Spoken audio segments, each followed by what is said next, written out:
Hi, everyone. Welcome back to the Change Your Mind podcast, where we explore personal development, spirituality, and science. I'm your host, Chris Ashley, and I'm really excited. We're going to have a financial advisor on today. So, we're going to hit personal development, but also some mindset around money, which I know a lot of people are feeling stuck in their finances. So, it should be a really helpful episode. First, a couple quick announcements. Head over to the links in the show notes. You are going to find a wealth of resources. You'll find a link to my book, Change Your Mind to Change Your Reality. You'll find links to free downloads, my free live masterclass, my course, and of course, all of the links belonging to my guests as well. Hi, I'm Chris. When I was younger, I went through trauma that caused me to feel broken and lost. But my life changed after I had a spiritual awakening. Since then, I've dedicated my life to studying and learning from masters all around the world that have helped me to create a life of fulfillment and abundance beyond my wildest dreams. Now I'm dedicated to sharing everything I've learned so that you don't have to suffer for decades like I did. I've seen people's lives completely transform, and I share it all right here. So speaking of my guest, with me I have David Chudyk. Did I pronounce your name right, David?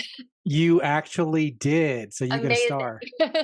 I always forget. So sometimes I forget to ask and then I just kind of wing it. Okay. With me today I have David Chudyk. So David's guiding principle for his wealth management practice revolves around the fact that how we handle our money should positively impact our lives and the lives of those around us. And all financial decisions should be made based on how they can enhance our lives. When it comes down to it, it's not really about the money, but what the money can do for us. I love that approach. So welcome, David. It's great to have you. I am so excited to be here. I host my own podcast, but it is always exciting to be on this side of the microphone. Yeah, and I was a guest on your podcast not too long ago, and we had a great conversation. So it's fun to continue it. It's the Weekly Wealth Podcast, right? Absolutely. All right, so go check that out, listeners. Okay, so David, I always start my episodes out the exact same way, and that is by asking my guest what their origin story is. So, yes, how you got to be a financial planner, but also why do you take the unique approach that you do?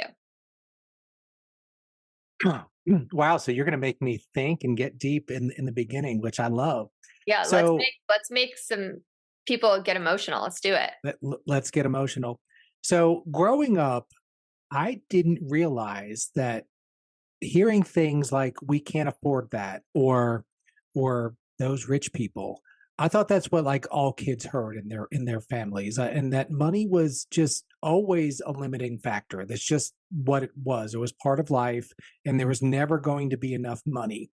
I also thought it was normal, and maybe it is normal in the sense that it's typical or very common, that I kind of grew up with in a scenario where there's a victim mentality, maybe like, kind of everybody's out to get us, and those rich people, they're rich because they screw over the poor people, and we wouldn't be poor if it wasn't for the rich people, and yes, there may be some element that some rich people get rich by lying and stealing, but most rich people just simply get rich by providing value to the economy. They just do. A brain surgeon has a highly specialized skill. That's why brain surgeons get paid a lot of money, and they should. So I got kind of out into the world a little bit when I was in college, and you start seeing the world, and you start seeing maybe how other people, what their environments are. And I started seeing, money is not a limiting factor for everybody. I mean, there are people who, let's say their car broke down in college, they could just call their parents and say, hey, I need some new tires. And the parents just had money and could pay for new tires. And it wasn't a whole tragedy. And I did a lot of driving in college based on where I lived and where I went to school. And I listened to a radio show called Money Talk. And there's a guy named Bob Brinker, and he talked about just buying and selling stocks and bonds. And he would talk about how if you would have bought a certain stock at $10 and now it's worth $100, you made $90. And if you own hundreds and hundreds of shares, you made a lot of money. And that was never something that I was around, the concept that money can make money. And it started to fascinate me that there are ways that if you behave and if you learn and if you gain knowledge, You can actually have your money working for you, and money can be a source of happiness, and it can be a source of joy, as opposed to the lack of money being a source of stress. So I did quite a few things, but I was always looking at ways that I could have a higher income than other people my age, just because I had been at that point where money was a limiting factor. Uh, uh, Flash forward a few years, I had the opportunity to get some of my investment licenses and get my career started, and have operated, since 2006, advising clients on how to handle their money in different capacities. But now I'm part of an incredible firm, Parallel Financial, and we have a lot of freedom to run our practices the way that we want. And I just decided that money is just numbers and decimal points, and pretty soon there won't even be money. They'll just be digital credits. But it's not really money that's the issue. It's what the money does for you. And there are two things that I like to tell my clients. Number one is that you probably can't name a problem that you've ever had in life that a little bit of money, you throw a little bit of more money at it, and the problem didn't at least get smaller. So I'm not saying that money solves all of your problems, because it doesn't. But even if you had, let's say, terminal cancer, would you rather have terminal cancer and have enough money to where your family maybe can not work and come to the hospital and see you? Or would you rather have terminal cancer and have your family also be worrying about how to pay for groceries and how to pay the rent? So, when you look at that, and I've gotten really passionate about helping clients to enhance their lives by how they handle their money. And it's not only the low earning people. A lot of people that make a lot of money, they spend a lot of money too, and then there comes the money stress. So hopefully that answers your question. It's been a long road. I've been on all sides of the financial spectrum. I've been to where money was very, very, very limited. And I did the college kid thing where there are, very few dollars. And then last week we were on vacation with the family, and we probably spent way too much money. But you know what? That was okay. We made some memories. We did a great fishing trip, and the money provided some joy for us.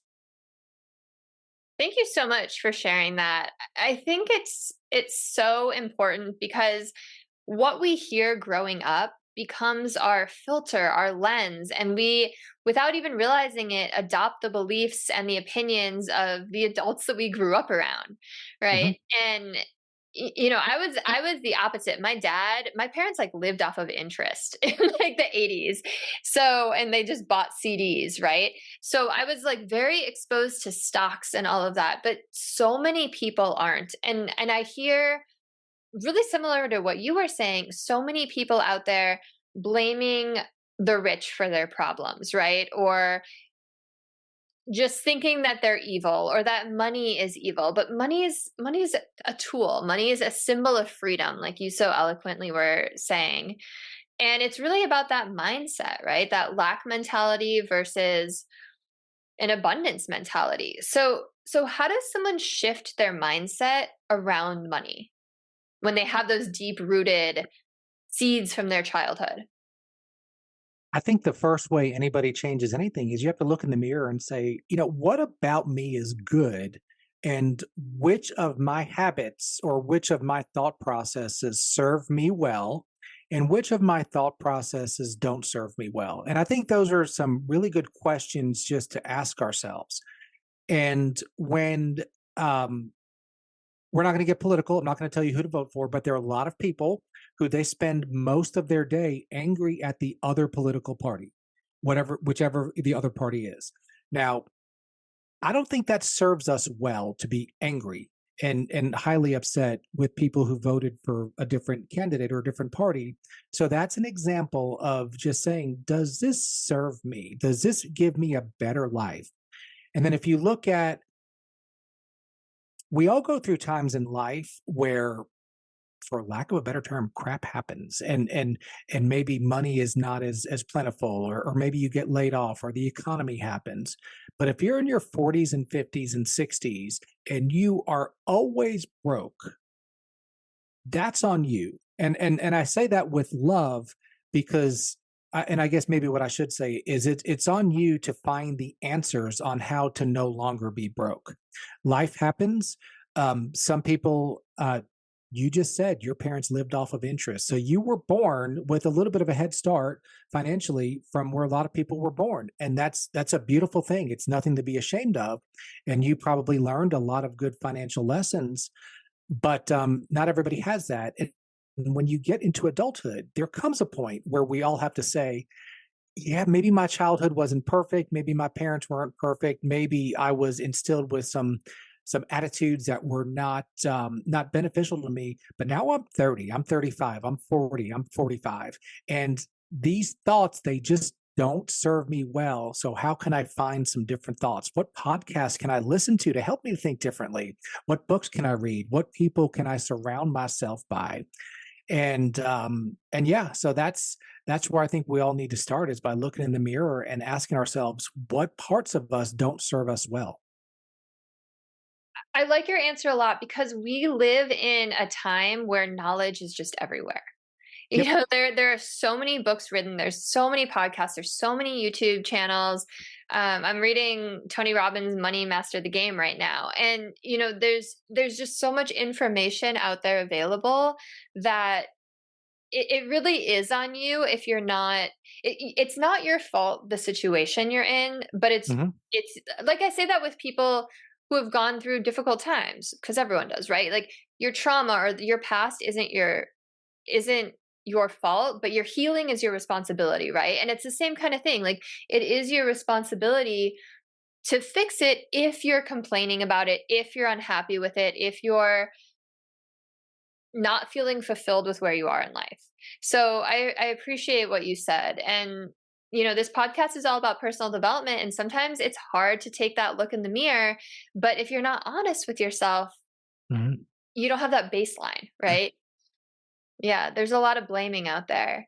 Absolutely. And to also ask yourself, like, what should money mean to me? Mm. And you know, there are times where people, maybe they buy flashy stuff because they have maybe some underlying insecurities, and the flashy stuff is covering up some other shortcomings. So we have to ask ourselves, like, really, what should money mean to me, and what purpose in my life should it serve? And the goal is not necessarily always to accumulate as much money as possible. Sometimes the goal is for maybe a young married couple to get their budget under control. So if it's within their value system, one of the parents can stay home with the kids and they live off of less money. But that in that scenario, they're fulfilling their values by their handling how they're handling money. They're spending less. They're maybe uh, buying less, proverbial stuff, so they can have more time with kids. So what should your money do for you? What role should it play in your life? And just like in the actual financial planning process. So, Chris, if I were your financial advisor, one of the first things we would need to do is we'd need to get a baseline of where you are. How much money do you have? How much debt do you have? How much money do you make? What do you want to have happen? And then we can make intelligent recommendations. We need to do the same thing with our thoughts and our attitudes. We need to see where we are, and then we need to make purposeful decisions, and not just almost like instinctive and non-purposeful decisions. I like that a lot. And as you were talking about people who buy flashy things, I don't know if you've read The Millionaire Next Door, but it's so interesting because he interviews all of these millionaires, and a lot of them, like the really wealthy people, are just wearing like t-shirts and jeans. They're Mhm. driving a car that's functional. They're not living in mega mansions, but it's the people who are trying to display wealth that don't necessarily have it that are buying the name brand things. That's a big generalization, but that's kind of what they found with all these like studies. So I like that, like figuring out like why you want more money. And Mhm. maybe it's so you can move to a better neighborhood with better schools for your kids, right? Or maybe it's so you can start a business that's going to change the world. It doesn't have to be this completely selfish thing that people make it out to be, right? Absolutely. No, money's a tool, and money should be a tool to do good things. So if you live in not a great neighborhood, and let's say you have young kids and you work hard to make yourself more valuable and you earn more money, and now you're able to move your kids to a better, more safe neighborhood, money was part of the tool that got you there. And in that case, money gave your family a better life. I mean, there's just no other way around it. Now, you did the work to get the more money, but lots of other people do work to get more money, and then they just buy flashy stuff and don't necessarily improve their life. So money is a really, really, really deep issue. And it's not just dollars and cents. It's really kind of a window into our hearts. Yeah, talk to me more about that. So I know you're all about how money should positively affect us and the people in our lives. So just talk to me more about that. What do you recommend to your clients? What are you seeing with your clients? Like where are their hearts and intentions lying? So I can think of a few clients that are very high earners. Um, and one of them said that we are always stressed about money. Now, Mm, the amount of money that they make, especially where we live, they could literally earn 1/10 of their income and still be fine and still be above average. So there's plenty of money there. Now, what there is I think there's a little bit of lack of purposeful decision making. So doesn't matter who you are, you could be me or you can be a pro athlete, but you can nickel and dime yourself into poverty. Or if you're a pro athlete, you can thousand and dime yourself into poverty, but you can do that. But then also, what happens? Like, what are the things that married people argue about? Well, they argue about how to raise the kids, and money is another area where couples argue, because we all have different money personalities, and there's no money personality that's right. It's not like there's one way to think about money. But typically there's a saving personality, and that's a great thing. But we're all going to die at some point. So how much money do you want to have in the bank and die with, as opposed to enjoying it to the appropriate level for you? Then of course we have the spenders, and the spenders are having a lot of enjoyment. And they'll say, you don't live forever. And that's true, but you don't know how long you're going to live. So, how much of that money should you be putting aside to prepare for the future? And those are some of the almost therapeutic type roles that I have to play with clients, is helping them to, mesh their money personalities together and get to a point where they can both live with the financial decisions that they're making. yeah, that's interesting. And it really does. I mean, both are right in a sense, right? Sure, Because no question. yeah, and it's also like, do you want to have something to pass on to your kids? Do you want to make sure if you get sick one day, like my in-laws have like a money set aside in an account for if they get sick when they're older, so that we won't have to pay for that. You Sure. know, all of these things that people think about. So it really is a lot of deeper issues, huh? Well, and think about the peace that it probably gives them to know that when or if they get ill, and I'm not that old yet, but I'm getting older, and I start to see people my age or a little bit older getting sick, and it's all of a sudden it's not like this way distant time in the future. And it probably gives your in-laws a lot of peace to know that they are not going to be a burden on you. And don't forget, money, at its core, all money does is give options. So the fact that they have that account that's kind of earmarked to pay for their care, that does not mean that Chris Ashley is not going to help her in-laws. It just means that Chris will now have will now have the option to help in the way that she sees fit, and also her in-laws will have the option to get help in the way that they see fit. So there may be some of the bathroom type things that they just don't want you to help with, that they'll pay a home health nurse, and that'll be best for everybody involved. But now if they didn't have any money, there are times where daughter-in-laws and children, adult children, have to help with going to the bathroom, and there's a little bit of a loss of dignity in that. So the money simply gives the option. That's all it gives. Yeah, I was thinking about that earlier when you were talking about if you have terminal cancer. My dad passed away last year, and he was able to be in hospice at home. Just Yeah, something like that sure. versus having to go somewhere, or like you said, the loss of dignity. So, yeah. And what about other deeper issues like wanting to give back? I think that says a lot about where your hearts and intentions are. If you're giving back with your money, you're using it to spread good in the world.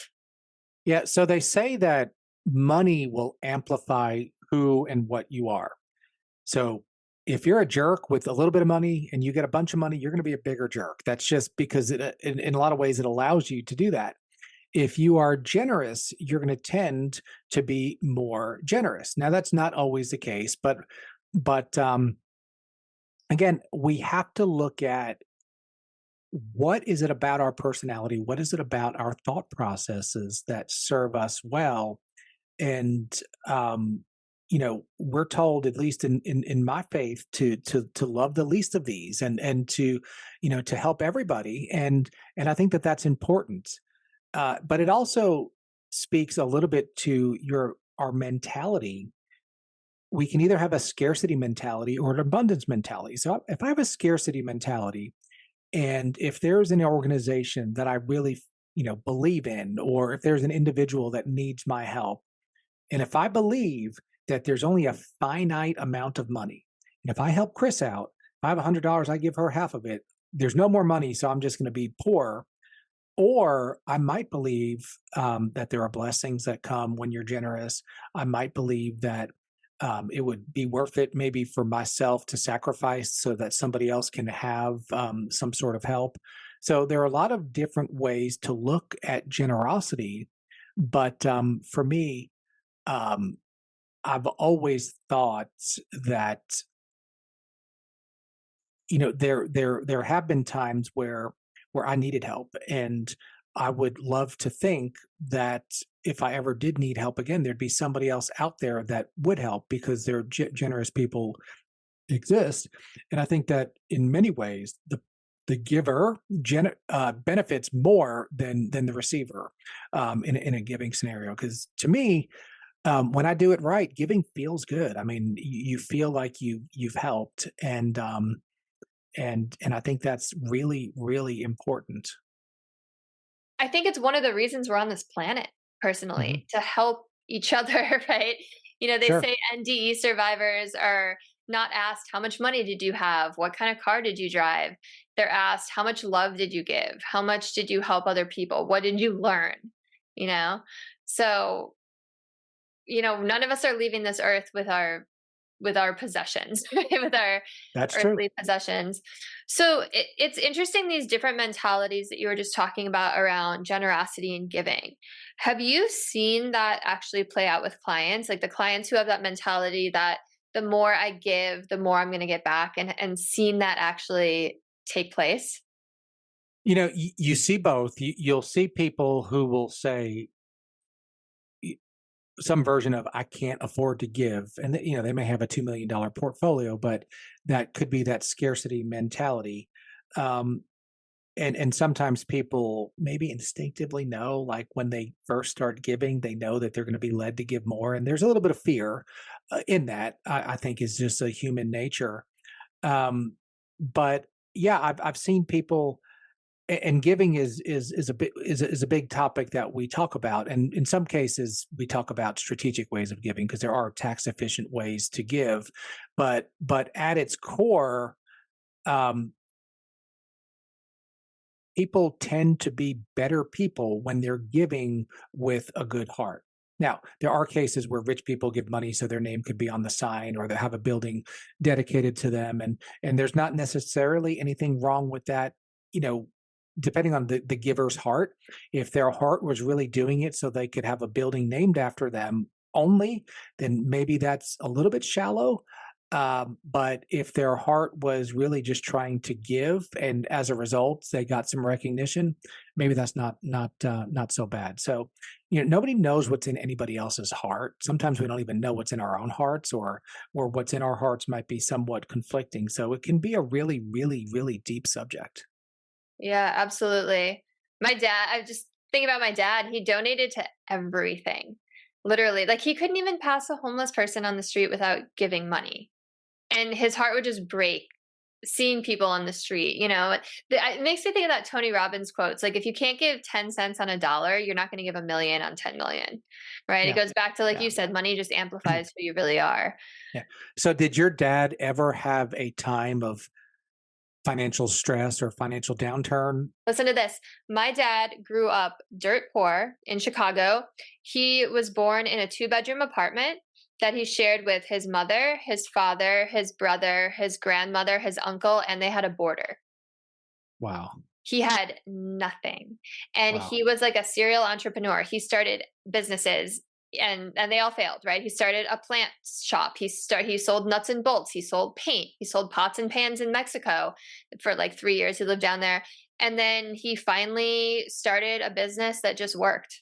And then Wow. he sold it. He started a yellow page company actually, and a company was going around buying up yellow page companies. He wasn't even trying to sell, offered it to him, he sold, and then like 2 years later the internet happened.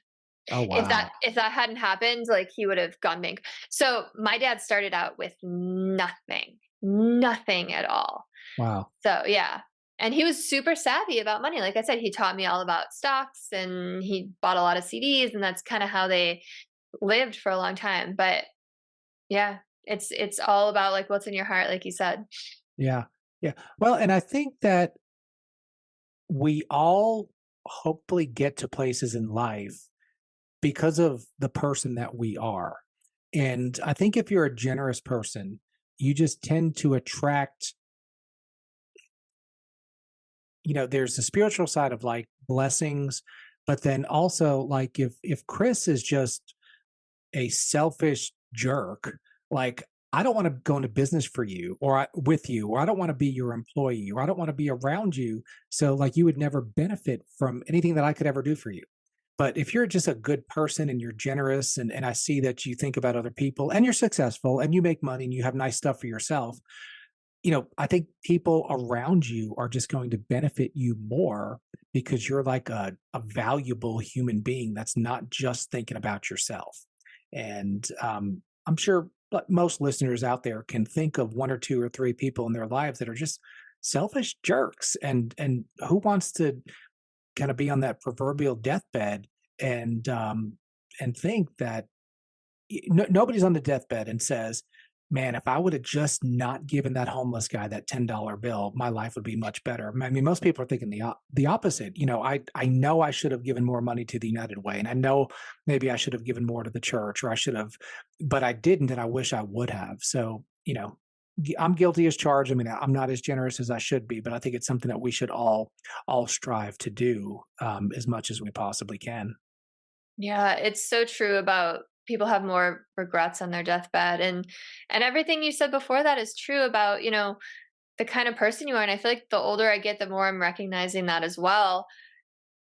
And a lot of it and I'm really learning that this year, especially I'm involved in so many projects that I'm not getting paid for. Like there's maybe stock options or partnership percentages. I have a lot of those projects going on, but it's really like going into these rooms and going into these meetings and deals with this mentality of like, how can I serve you, how can I help you, what Right, can I do for you, because it's that reciprocity is going to come back to you, right, right. right? It's Yeah, like and I don't want to be the guy that ends up, with $50 million and employees that were making minimum wage. Like, to me, that's not a successful life. Now, yeah. should the owner that took more risk and should they have more compensation? Of course they should. But, and the question is different for every leader and every business owner. How much different should it be? But I mean, I think that uh we all have to look in our hearts and see how much of that wealth we should spread around to the team. I love that. Yeah. And I think the world's starting to realize that, right? Like, I think people are starting to be like, "Hey, what is going on with these big corporations who have all these rights and they're paying people nothing in third world countries in dangerous conditions, you know?" Hmm. Yeah, yeah. So going back to the mindset, and maybe we touched on it a little bit, but I just want to ask you directly, what is it that blocks a lot of people from making money? Because I'm sure we all know people in our lives who always have like something going on, and it seems like everything they try just falls short. Well, I think one of the fundamental truths of money and income, and I don't always like this truth because it doesn't always work in my favor, is that we are paid based on how easy it is to replace us. So I can't do what LeBron James does. That's why he gets paid a heck of a lot more money than I do. Now, is LeBron James more valuable to the world than a school teacher or a nurse? Probably not. But is anybody, do you have 30,000 people paying hundreds and hundreds of dollars to go see a nurse, do her rounds in a hospital? Well, no. So we have to first say we have to figure out ways to be valuable. And if we're not valuable and if we're not difficult to replace, then we get the minimally paying jobs. And I don't even like that fact, but I think it's a fact to a large extent. There are always exceptions. And then I think that we have to have, as a society, you know, kind of just goals and have grit and say, this is what I want. This is what I'm going to make happen. My oldest son is going into his senior year at the University of South Carolina, and it's kind of amazing the people that he will be competing against for jobs. They're not that good. I mean, they're not that driven, and there's a lot of entitlement. So, you have to look at your why you want to be financially successful, and then you have to choose your hard. I mean, working hard is hard. Being irreplaceable is hard, but so is being poor. So, choose your hard and do the hard things that'll help give you an easier life later on. Yeah, yeah, I like that. That being poor is hard as well. So I'm thinking about people. So one of my mentors, who I took my life coach training with, her name is Mary Morrissey, and she likes to say she has two black belts, one in success and one in failure. And she built this amazing multi-million dollar company, and then she lost everything overnight when it came out that her husband at the time had embezzled money from the company, and he ended up going to jail. Newspapers thought she was involved. They dragged her name through the mud. Like, all the investors were pissed. And she picked herself up and from scratch with nothing grew another multi-million dollar business, paid all the money back, and is wildly successful. And there's a lot of stories. I think, was it Grant Cardone that was on some TV show where they're like, here's like $100 and like go Yeah, build like a yeah. multi-million dollar. And I mean, those are the wrong numbers, but yeah. So there's just some people that seem to have it, right? Where it's like they can do this over and over again. And like, what is that ingredient that people like that have? I think it's the willingness to do two things. Number one is the willingness to do uncomfortable things. And then number two, it's probably the willingness to stop doing the things that they shouldn't be doing. So if Grant Cardone truly did take $100 and turn it into millions, he probably wasn't sitting on a couch watching TikTok 4 hours a day. Now, he may have been posting social media for business purposes, but scrolling on social media is easy. The result of scrolling on social media is hard. You're poor and you don't have a job, or you don't have you haven't built significant value. So we have to ask ourselves, what's our why? Why do we want to do this? And then we have to be willing to do the work. And then we also have to be willing to not do the things that we shouldn't be doing.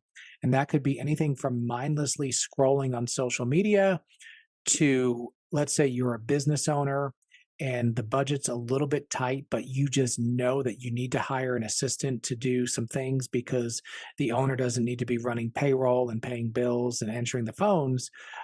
Sometimes you just have to say, I know that I have these unique abilities and I can generate revenue and perform high activity uh, tasks that will increase productivity and success. So I have to take the leap and I can no longer be the person that cleans the bathroom. It doesn't mean I'm too good to clean the bathroom. And maybe every once in a while I should, just kind of as a team building thing.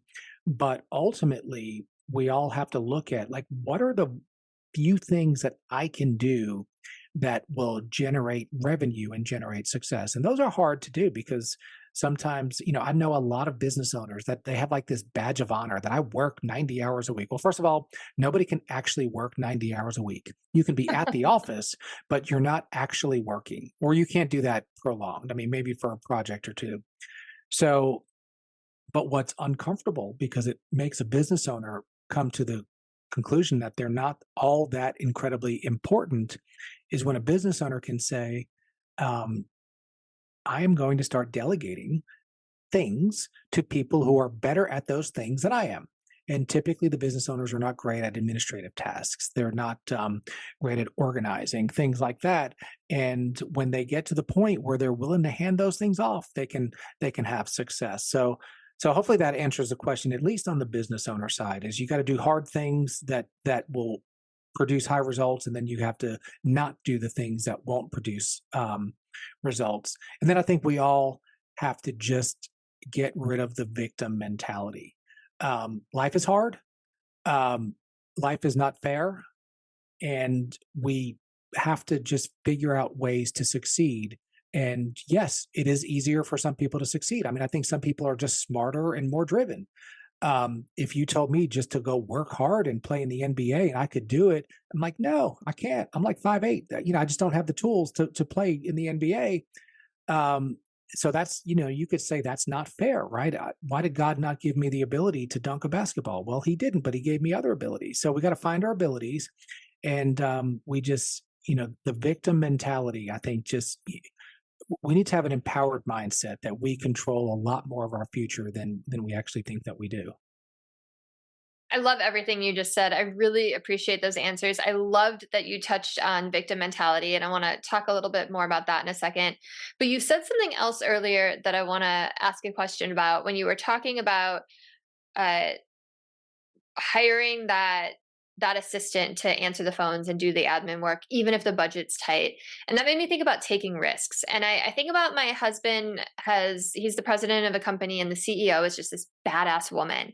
And she takes more risks than anyone I know. She's like got her house on the line. She's got like everything. And she's like, it doesn't matter. Like, I'm gonna go die and go to Jesus in the end anyway. Right. Like, and that's her mentality. And like, talk to me about like taking risks, because there's that old adage, without risk there's no reward. So do you think that financially successful entrepreneurs tend to take more risk? Some of the most wealthy people that I know that are business owners that have several homes, and you would look at them, um, they have cars that are just, 150, $200,000 cars. They've been bankrupt several times, and then they've built businesses again. So people don't understand the risks that entrepreneurs take. I'm actually starting a local mastermind group in my area of just entrepreneurs. We're just going to get together and support each other and everything, because if you're not an entrepreneur, you don't know what an entrepreneur deals with. So my wife is a nurse. The hospital will never not have enough money to write her a paycheck. Um, if her computer at work blows up, she'll contact somebody and a new computer will just magically show up the next day, and somebody else will set it up, and tech support will get her online, and she'll be up and running. Now, in my office, if a computer blows up, I need to buy a new one. So I need to have the money to buy a new one. I either need to hire a tech support team, or I need to know how to set it up with the right antivirus softwares and everything else. So the things that we as entrepreneurs have to deal with is simply different than what W-2 employees need to deal with. Now, it's not better or worse, and I would never change from being an entrepreneur. But it can be overwhelming and draining at times. So when we finally do reap the financial rewards, I think it's okay to say I deserve it. I took risks.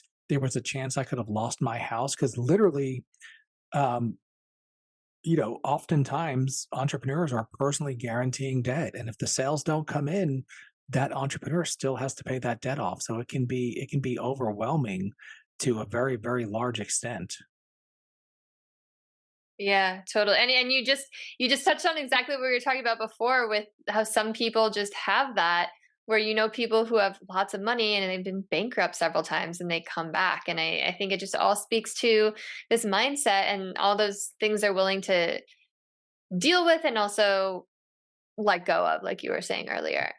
What they So say is they say winners win. And to me, I just love that because if you're a winner, you freaking figure it out. And sometimes it's easy to figure it out. I had a few really big clients just kind of walk in my door towards the end of last year, and it would, these were clients that moved the needle, and they just found me, and that was easy. And I love when it's easy, but there are other times where business is really hard, but you just got to figure it out, and you got to grind your way through, and it can be difficult. yeah, it makes me think of being adaptable too, right? Like if what you're doing isn't working, you don't keep doing it, right? It's like literally the definition of insanity, right? Like you Mm. try something else and eventually there's something like I keep going back to Tony Robbins because he says so many smart things, but it's like now it's out of my head, but like eventually, oh, don't say I've tried everything because you haven't tried everything, because if you had tried everything you would have found the one way that works, right? Exactly. Like there's a path out there where it all falls into place and you just haven't Mhm. tried it yet because you're not, either you're so laser focused on what you have in front of you that you're not thinking about options, or you're just not willing to be adaptable. Yeah, yeah, there's no question.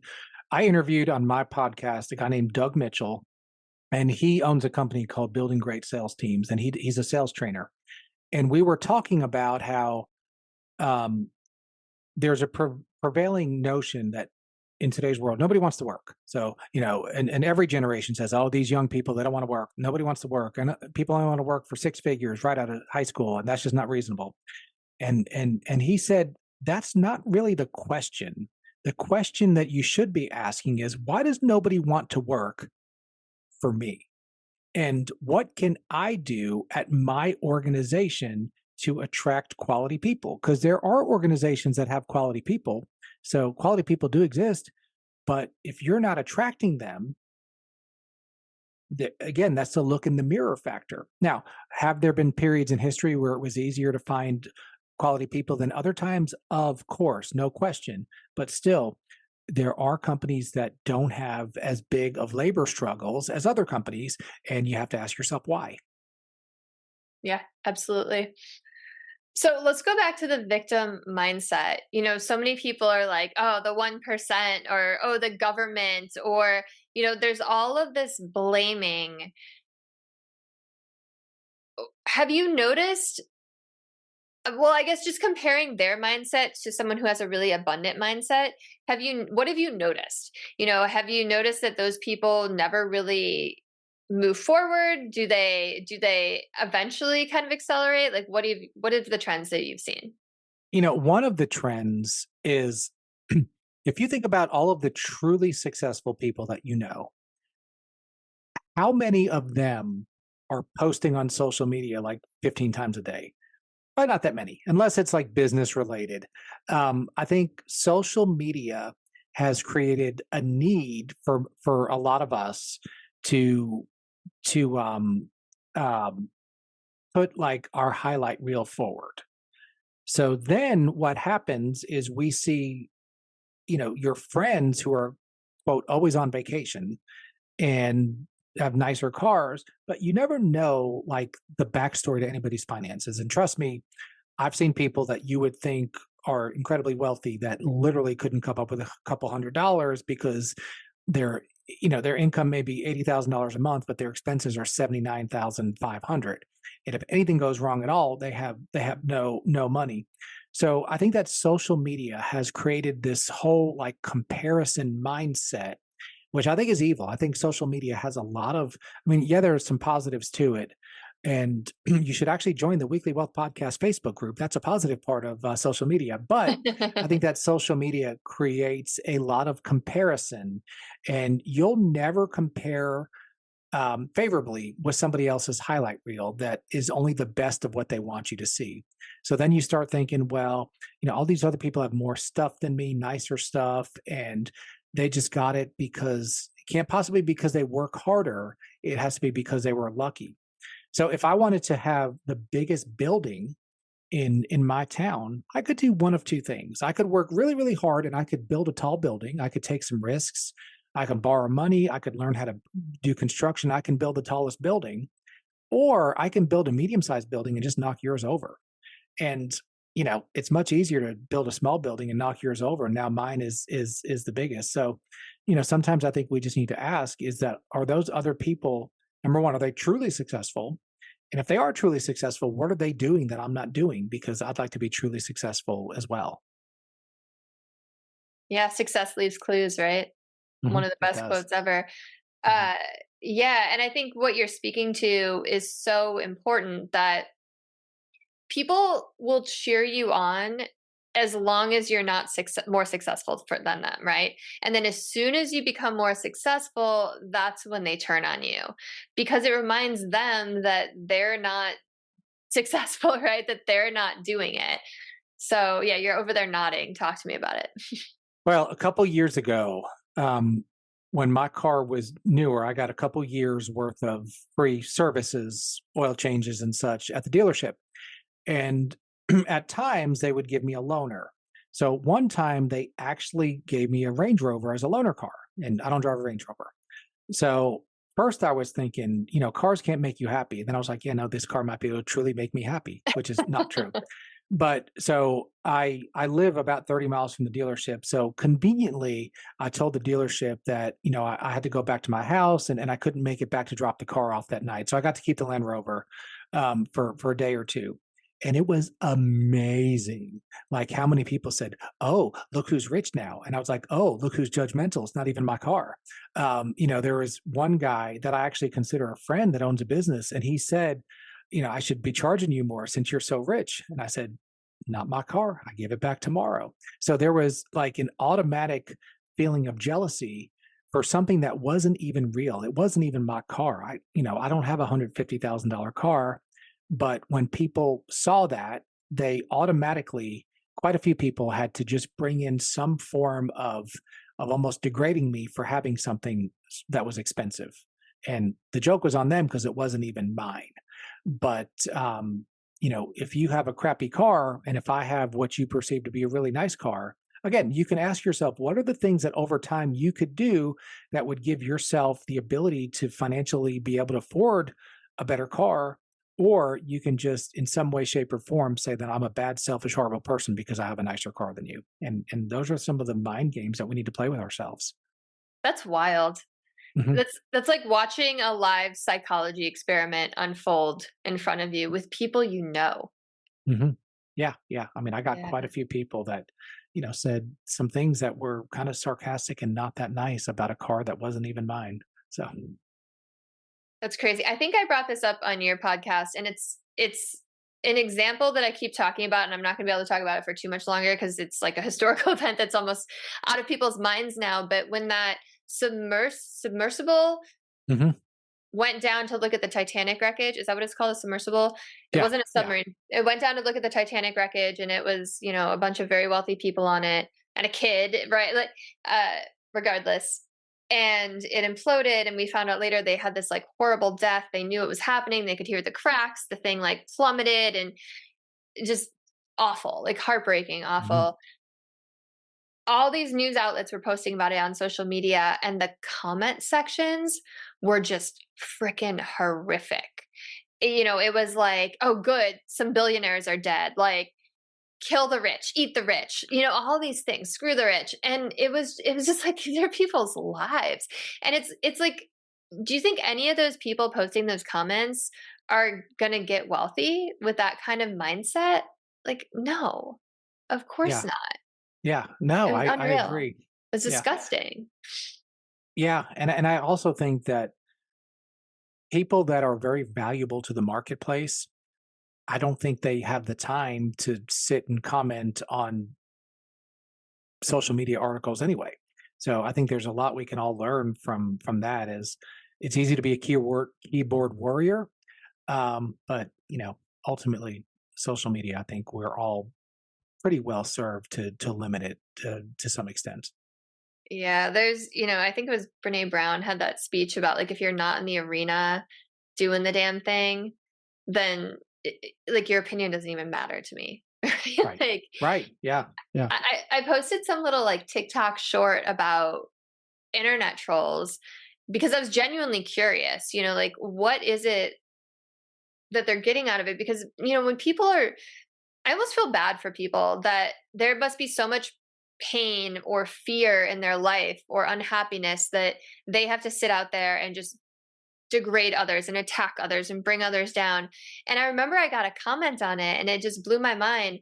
This guy was like, "It's actually really cathartic for me." It was like such an honest comment that that being an internet troll online and starting fights and attacking people online was cathartic for him.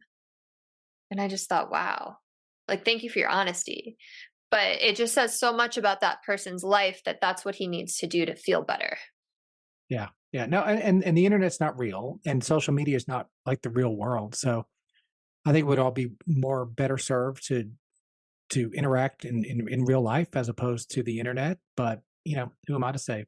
I always, I've never understood the selfie concept. Like, number one, everybody knows like what you look like. And number two, it's not even what you really look like. But there's never been a time in history that anybody could get instant gratification and approval than now. I mean, you post a selfie and it doesn't matter if you're ugly or not. There's going to be 50 people telling you how beautiful you are, Um, and I don't get it, but nobody asked me. Yeah, it's a weird time we live in. And all of these people who are becoming, influencers or social media stars because of maybe their looks or because of, whatever they're posting, their highlight reel, have suddenly become these quote unquote experts that are now giving their opinion on things and people are listening to that. It's just like a wild time, bringing it back to business too, right? Oh yeah. Like Well, some especially in of the the coaching quote, industry, you see a lot of it. yeah, yeah. I mean, some of the quote financial advice that influencers give is literally beyond anything that could even be considered logical. But if you're an influencer, all of a sudden you have some sort of authority, which you really don't. So Yeah. Well, this has been such a great conversation. I can't believe it's already a little after 2. So I want to honor your time and just thank you so much for coming on. This was just enlightening, and I think a lot of people are going to find it really helpful. And I'm sure a lot of people, I know you gave a little plug for your Facebook group, but I'm sure a lot of people want to know how they can connect with you to learn more. So please share how people can find you and what you're up to. yeah, so check out the Weekly Wealth Podcast. You could look on Apple, Spotify, all the major platforms, or just go to www.weeklywealthpodcast.com. We put out episodes every week, and we really just try to help people to live better lives by how they handle their money. If you ever have any questions, I'm always happy to point anybody in the right direction. You can just email david@parallelfinancial.com. If there's nobody that has too little money or too much money, I can, my way to give back to the world is by meeting with anybody. And we've all been to where we need a little bit of help, and we've had some money issues. So yeah, Weekly Wealth Podcast, check it out. Yeah, and thank you for what you're doing in the world. That's really important, and I love your mentality and your outlook. That's really beautiful. And if you're listening, please send this to someone who could use it. Like, comment, share, subscribe, all the things. And I will see you next week on the podcast. Take care, everyone.